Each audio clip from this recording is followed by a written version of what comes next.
السلام عليكم ورحمة الله وبركاته. كدايرين خواتاتي؟ لاباس عليكم؟ انا كما كتشوفوا جيتكم بواحد الطريقه ديال الدجاج، كيفاش تشرملوا الدجاج وتحمروه في المنزل. تابعوا مع الفيديو حتى الاخير. هنا كما كتشوفوا عندي واحد جوج فروع تاع الثومه وبصله والقزبر بطبيعه الحال ومعدنوس مخلطين وطحنتهم بهذه الطريقه هذه. ودابا غنضيف لهم التوابل.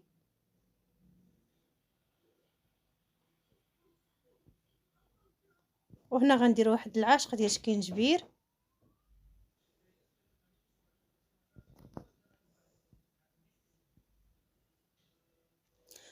وغنضيف شويه ديال البزار، وغنضيف عليه الخرقوم،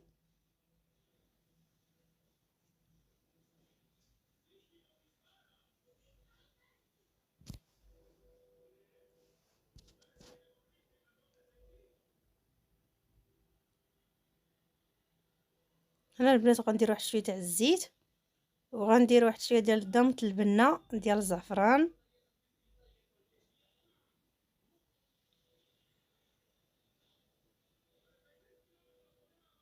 ودابا غنخلط هادشي كامل مزيان. غندير واحد شويه ديال الملحه، كما كتشوفوا راه الدجاج راه مشرمل بالملحه، مرقداه في الملحه والحامض. وانا كما تشوفوا راه درت واحد الطروفه ديال الحامض. ودابا غنخلط هادشي مزيان وغنشرمل به الدجاجه.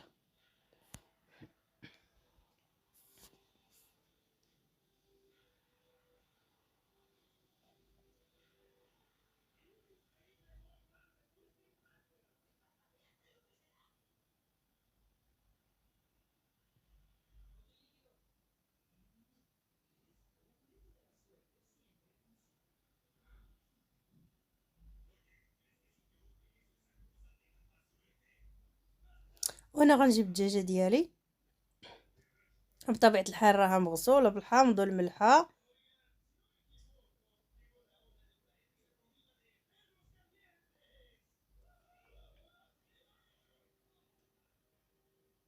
ودابا غنهز ديك العطريه مزيان مع القزبر، وغندخل ليها من الداخل العطريه باش تجي بنينه في الطياب، ومن تحمروها ما تجيكمش مزفره ولا ما فيهاش واحد المذاق. ملي كتدخلوا لها العطريه بحال هكا مزيان من الداخل كيجي فيه واحد المذاق زوين، وكتشرب ديك العطريه ديالها. هنا البنات راه غنشرملها مزيان.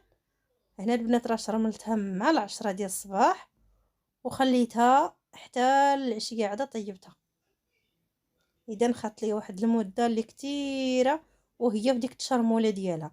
قد ما خليتوها الدجاجه في الشرموله قد ما الدجاج كيجي بنين.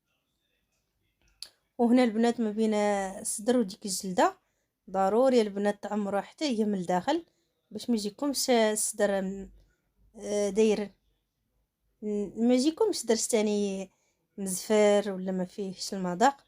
ضروري ملي كتشرملوه بحال هكايا كيجي فيه واحد المذاق اللي زوين. وغديروا ليه هنا واحد ثقبات بحال هكا من الصدر، وتدخلوا لهم حتى هما التشرميله.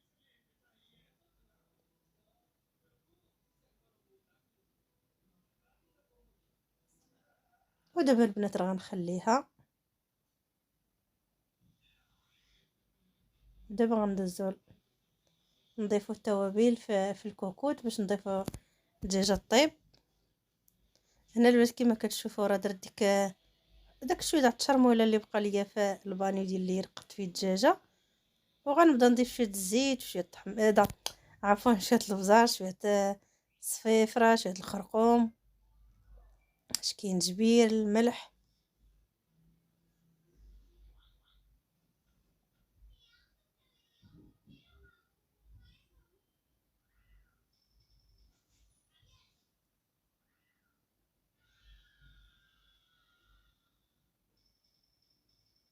وهنا البنات عندي واحد البصله اللي قطعتها اطراف رقاق.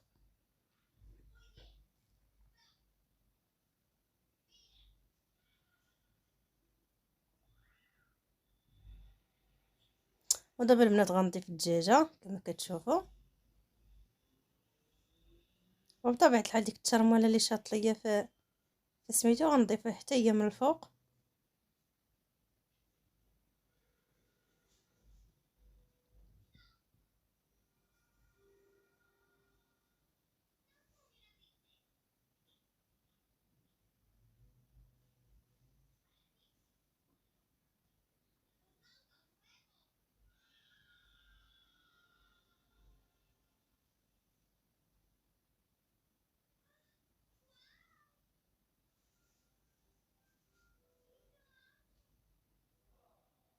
وهنا البنات غندير واحد نص حامضه المصير، داير غير واحد المذاق اللي زوين في المرقه.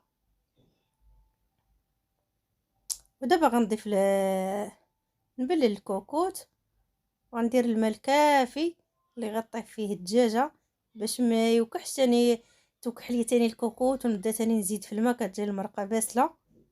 غندير الماء الكافي ونسد عليها. هانتوما كما كتشوفوا البنات رانا حليت عملت النجره وجدت واحد المشوه بحال هاد الشكل باش نبدا نثقب في الدجاجه. البنات قد ما كتثقبوا في الدجاجه قد ما كتطيب من الداخل وكتجي ناشفه. نتوما كتثقبوا فيها الدجاجه والماء كيخرج منها، داكشي باش ضروري بحال من هاد الطريقه هذه.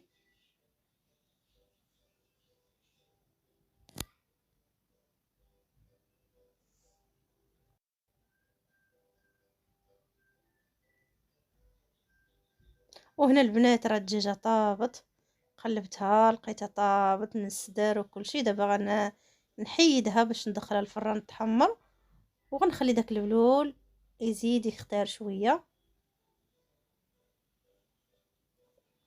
وهنا البنات راه عندي القنصه اللي سلقتها في شويه تاع الماء والملحه وقطعتها طريفات صغار وغنضيفهم حتى هما في الطنجره.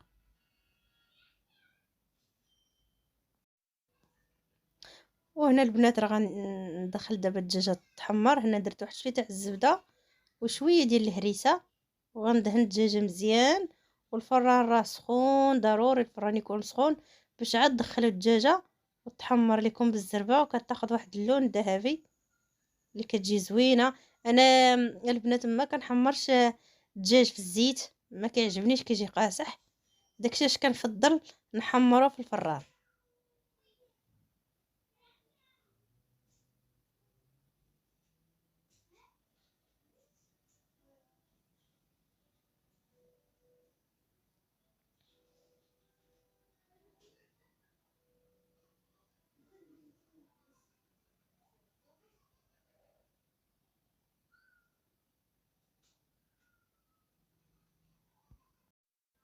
وهنا البنات كما كتشوفوا الدجاجه ملي تحمرات خرجتها من الفرن كما كتشوفوا اللون ديالها. وهنا البنات المريقه راه اختارت وطالعه منا واحد الريحه ما نعاود لكمش عليها، كتشهي.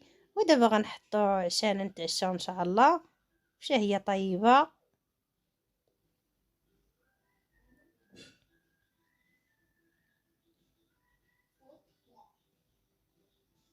هنا البنات كما كتشوفوا راه المريقه جات خاتره وجات خفيفه وجات بنينه ما نعاود لكمش عليها. جربوا بالطريقه دي كيفاش درت ليها انا، واللي ما كيصدق ليش الدجاج محمر ولا هادي غير دير تبع الطريقه اللي درت وان شاء الله غيصدق معاها.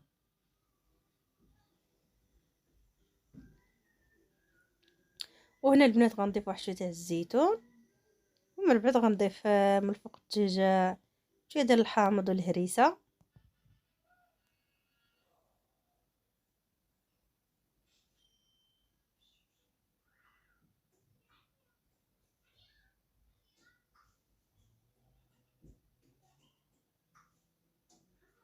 تنتمنى من الفيديو ديال اليوم عجبكم، وشكرا لكم بزاف على المتابعه ديالكم، ومع فيديو قادم ان شاء الله. مع